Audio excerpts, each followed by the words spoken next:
I think what our initial question is, or should be, roughly speaking, is how are Muslims in Norman affected by the climate that's currently affecting not only Oklahoma, but the nation as a whole? I think we're going to take everybody's eye who watches it into a room or into a non-place,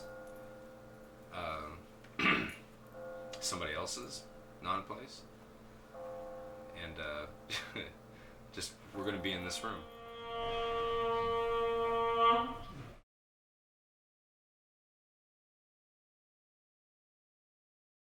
My name is Noman, and I have to look at the camera. So welcome to the Islamic Society of Norman, and I hope this interaction and this experience of yours is going to be very beneficial for your project.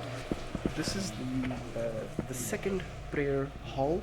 The main prayer hall is over there. So this is kind of if you have too many people coming for prayers, this is kind of an overflow area, what you can say. As you can see, that people are waiting for the prayers. The imam is going to stand on that pulpit.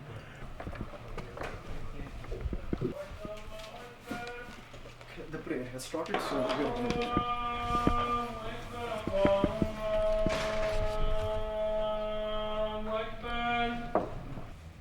What is belief that, makes us Muslim or believer? It's glad to see you. By the way, this is our brother Kelani. Brother Kelani used to... Okay, sorry. He's your alumni, by the way. Nice. Yeah.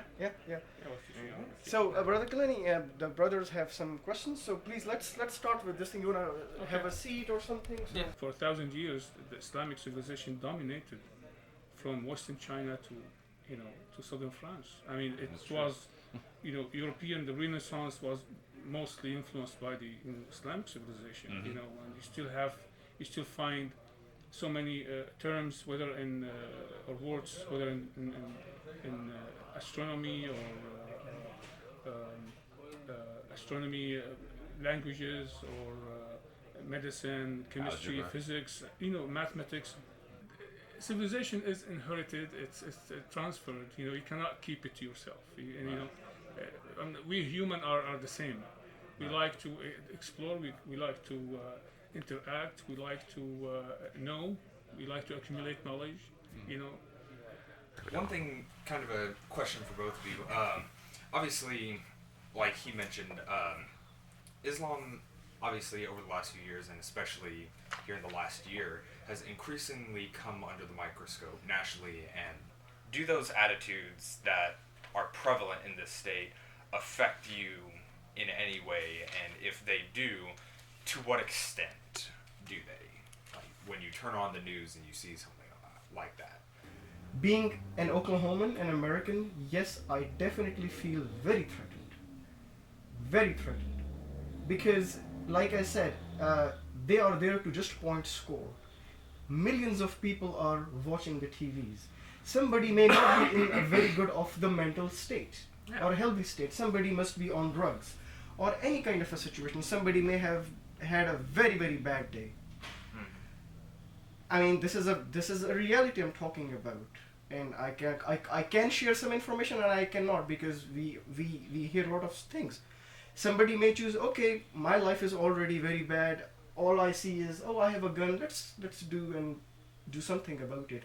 And we have had those threats in Norman, just to let you know. Yeah.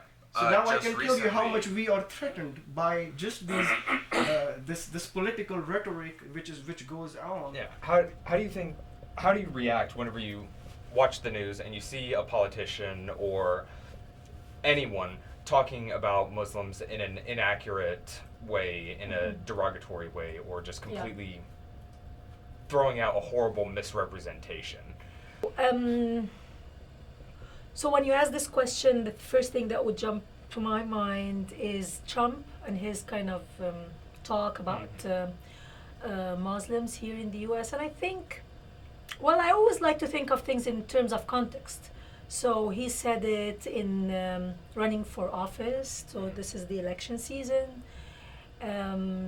He wants votes. He thinks that what he's selling people is really gonna be is gonna be a hit. Like people are gonna buy it. He knows his audience. So all these are factors when I think about what's being said. So yes, it does affect things on the broader level. I think that some of my friends who are veiled do get comments in the streets like "Go back home, you are terrorist," this kind of thing. So yeah, it does get people more aggressive towards other groups in the society, especially Muslim groups. Okay. So all these are factors when I think about what's being said. And I would like to think that stereotyping as of a way of how people think about each other is something that's not just happening in the US. It happens everywhere. Yeah. Like if you travel to the Middle East and maybe do some of these interviews Yeah. and ask people how they think about the US, I don't think you're going to be very happy about it.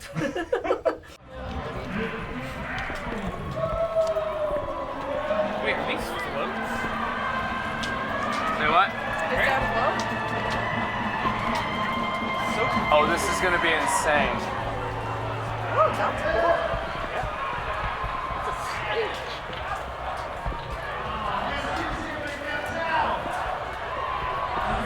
I believe that the culture you're born in really affects the kind of religion you follow. And I think, for example, when it comes to drugs and stuff, we have marijuana growing in one of my cities just freely. And it's not the strong type, but it's like a mild type, but it just grows there and nobody does anything about it. We have our own types of drugs that people do. You still find drugs, and it's not that it's illegal or anything. Everyone is very... I've had friends who've been able to get it without a problem at all. So maybe it's against my religion, I'm not sure, but because of the culture and the way that in the city I grew up in and everything, it wasn't considered a big deal, and we just bypassed our Sharia laws and everything. Nice. Here's the big one: gay marriage. Gay marriage. How? I'm very torn about it because this hits very personal and very close to home because my uncle is gay and he's married as well to his partner. So personally, I don't have anything against it. I feel like equality is a big thing that everyone should push. But if you're asking for me from a religious standpoint, whatever the two gentlemen told you is correct.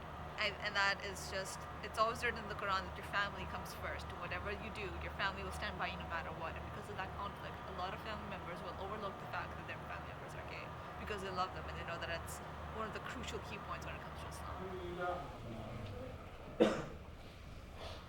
Allahu Akbar.